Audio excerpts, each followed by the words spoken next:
Offense as a whole, we did a very good job. I was proud of a lot of guys and proud of myself of the way I carried myself. Definitely had a few mental mistakes. That's always going to happen in the first game of the year. But that's something that we need to correct very quickly against a good team that we're playing this week. We definitely didn't accomplish all of our goals like we would like to. A few times in the red zone there, we got to make sure that we put it in and score, because this week we can't settle for field goals. It was good that we were able to drive the field and score points when we needed to, but we need to put the ball in the end zone. I was real proud of how the team came out of the locker room. My biggest concern to start the game was how we managed our anxiety.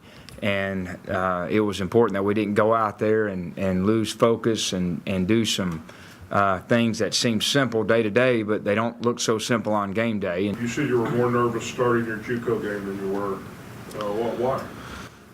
Maybe because I knew if I didn't do well in junior college, I'd be stuck there forever. So, I think, what Coach Dooley told me on the sideline, because I actually told him that during the game in the fourth quarter. And he goes, hey, I was more nervous at my La Tech games. And he goes, Sims, that's one thing. It's called experience. And I was like, all right. That was a little wisdom you just put on me real quick. And he was extreme. He was right about it too. I have a little more experience. I was prepared for this game, and whenever you're prepared and you feel comfortable about yourself and the coaches feel confident in you, you go out there and you perform well. We were playing fast. We were executing. We were getting hats on offense. The runners were running hard.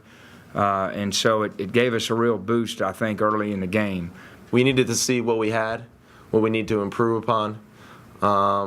And even though we had a mock game before the season, you really don't know a lot about yourself until you actually get out there and see what people are like on the field. And those other 10 guys in the huddle, they didn't know how I was going to carry myself in the huddle. And now they kind of have an idea of what to expect. And from now on, we just got to continue to improve each week. We obviously dominated the game. We did have some breakdowns that are going to be costly when we play some more talented opponents, and we got to correct those things. We failed to score in the red zone, all because of breakdowns, penalties, that sort of thing. And there's a lot of other little issues that we needed to correct. Felt like we had a good game on special teams. If you look at all the phases, we controlled the vertical field position of the game, and I think that's what made it hard on their offense. They had a long way to go. I mean, we netted 40 yards of punt, which is really good, and 2 inside the 10.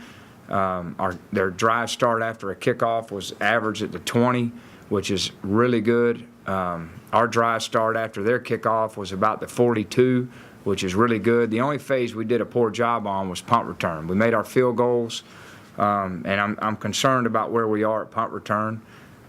Because we should never have a mishandled punt, and then we didn't execute very well. Our players of the week this week we give these out every week as a coaching staff.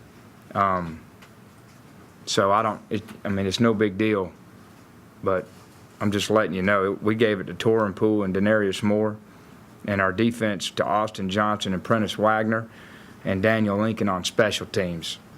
Our injury situation right now, Gerald Jones is out for Oregon.